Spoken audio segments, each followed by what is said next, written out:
Sí, por favor, ¿nos puede decir cuál es su formación profesional? Yo soy doctor ingeniero naval por la Universidad Politécnica de Madrid. Bien, ¿y nos puede decir qué experiencia tiene usted en el sector del ferrocarril? Yo, después de acabar mi ingeniería naval, hice la tesis doctoral en temas de tracción eléctrica para buques y a partir de entonces hice la tesis en un sistema similar al que tracciona el tren Madrid-Sevilla. La mayoría de mi trayectoria profesional ha sido en el ámbito ferroviario. ¿Ha trabajado usted en Adif? Sí, desde el año 2007 hasta el 2013. Bien. En concreto, ¿fue usted el coordinador del grupo encargado de elaborar las reglas de ingeniería para el RTMS? Sí, fui el coordinador y fui yo quien, de mi puño y letra, con mi teclado escribí las reglas de ingeniería. Bueno, ¿nos puede explicar brevemente en qué consistía esa labor y cuáles son esas, esas reglas de ingeniería?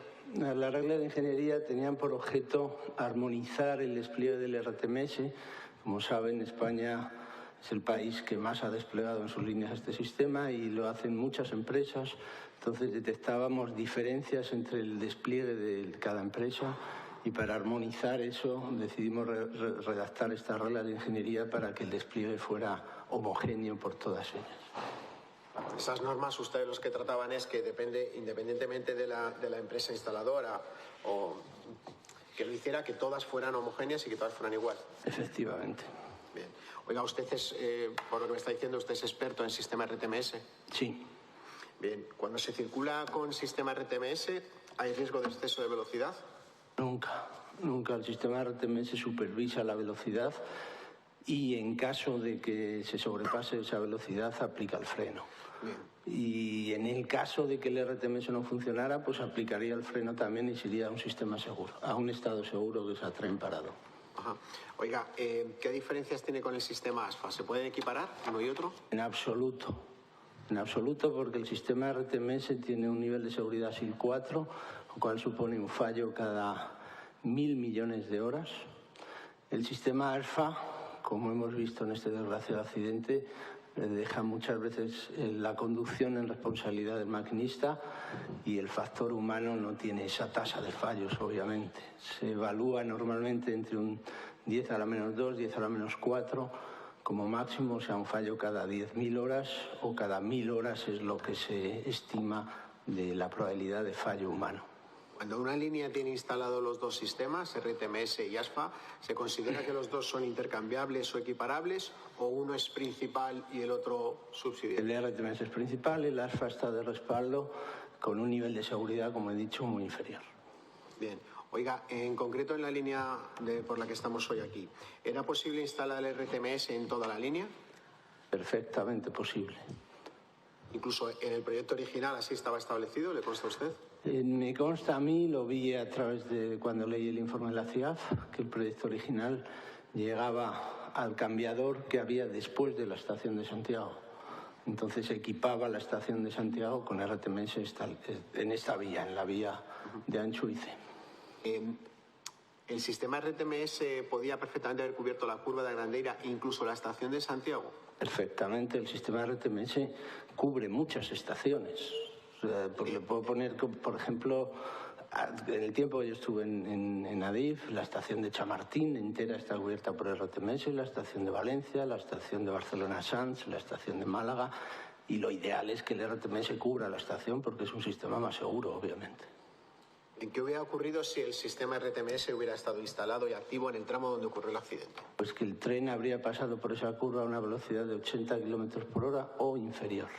Bien. Oiga, ¿era posible técnicamente, si el RTMS solo llegaba hasta el kilómetro 80, que se hubiera programado para que controlara al tren, que redujera su velocidad a 80 kilómetros hora en el kilómetro 84-230? Sí, el tren podría haber salido del RTMS a una velocidad de 80 kilómetros por hora. Hay una variable dentro del RTMS, se llama VLOA, es la velocidad al final de la autorización de movimiento, y esa velocidad puede ser 280 o la que se ponga en la baliza, es simplemente un valor en una baliza. ¿Sabe usted si en un caso concreto aquí se planteó esa posibilidad? No lo sé. No lo sé porque yo no participé en el proyecto de esta línea, en lo que es el proyecto de lo que se hacía en la señalización. Participé en otro ámbito, que era en la coordinación del avance de las obras. Sí. ¿Nos puede explicar en qué consistía la transición de RTMS a ASFA que se producía en el kilómetro 80 en cuanto a las labores que exigía al maquinista y qué ocurría si no se hacía? El maquinista, cuando transita a un nivel menos seguro, como es el nivel 0, le aparece primero un anuncio de la transición y luego una orden de la transición y le aparece un botón que él tiene que reconocer en el DMI en el plazo de 5 segundos. En caso de no reconocerlo, el tren frena. Aplica freno de servicio hasta que lo reconozca. ¿Usted recuerda si en esa línea existía alguna otra transición igual? De salida del RTMS habría una transición en el sentido contrario cuando se iba de Santiago a Orense. Pero en el sentido en el que estábamos, en el que se produjo el accidente, una única... Era la única que había. Bien. ¿Eso podría situar espacialmente al maquinista?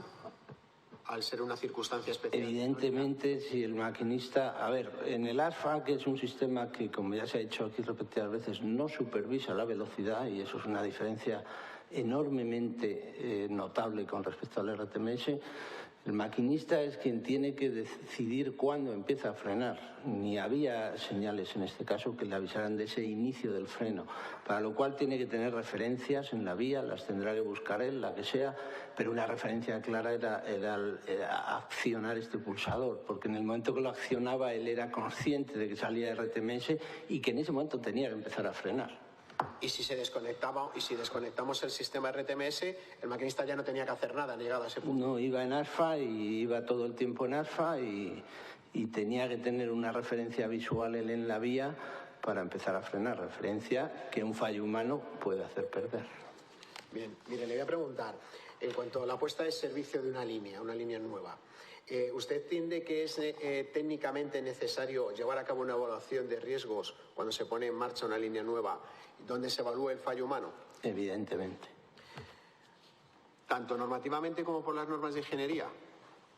Las reglas de ingeniería no hablaban del factor humano. Sí lo habla la normativa CENELEC, la 50.126.1, habla del factor humano y de la importancia del factor humano. Bien. ¿Quién tiene que llevar a cabo esa evaluación de ese riesgo? ¿Esa evaluación de riesgos? Hasta donde yo entiendo, la Dirección de Seguridad en la Circulación.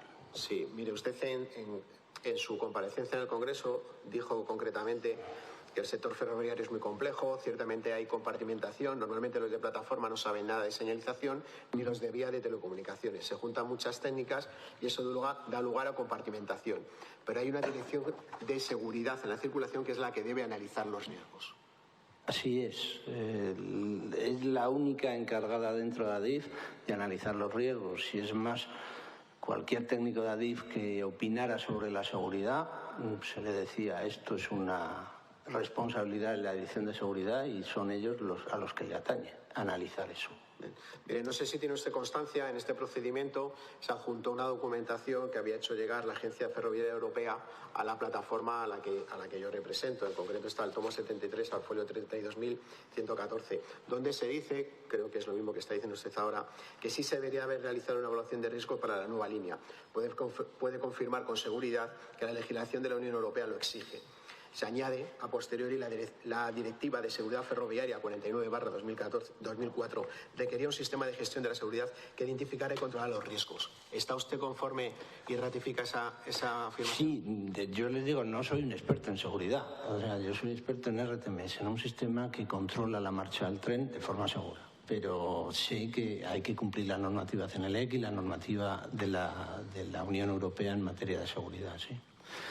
Y esa normativa hace un análisis de riesgos, que es lo más importante, en el que se valora si un riesgo es muy frecuente o poco frecuente y si las consecuencias de un riesgo, si es grave, gravísimo o catastrófico, como es el caso, porque el riesgo catastrófico implica más de un fallecido, cosa que es obvia aquí. Y en este caso, por ejemplo, si consideramos que la frecuencia de ocurrencia del riesgo sería ocasional, que es entre una vez al año y una vez cada 10 años, lo cual es bastante... que un maquinista no se equivoque nunca en 10 años es bastante difícil. En ese caso, cuando cruzamos frecuencia ocasional con gravedad catastrófica, el riesgo es intolerable. Intolerable significa que no se puede admitir de ninguna de las maneras, hay que mitigarlo. Y mitigar un riesgo transfiriéndoselo a un ser humano me parece un tema Oiga, con una evaluación insuficiente. de riesgos, ¿se hubiera detectado este riesgo del que usted está hablando, que era tan evidente? El riesgo se Porque detectaba, provocó había un riesgo que era sobre velocidad, pero la mitigación era transferirla al maquinista.